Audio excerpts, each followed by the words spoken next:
ಸಂಜೆಯ ಕೆಂಪು ಗಾಳಿಯ ತಂಪು ಹೊಸ ಹೊಸ ಬಯಕೆ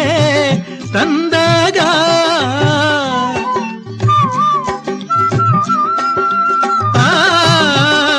ತುಂಬದ ವಿರಹ ಬಂದರ ಸನಿಹ ಸಾರ್ಥಕ ನಮ್ಮ ಅನುರಾಗ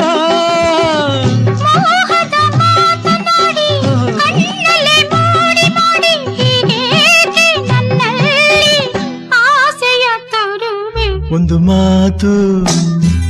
ನನಗೆ ಗೊತ್ತು, ಹೇ ಅದಲ್ಲ ಇನ್ನೇನು, ಹತ್ತಿರ ಬಂದರೆ ಕಿವಿಯಲ್ಲಿ ಹೇಳುವೆ ದಿನವೂ ಹೀಗೆ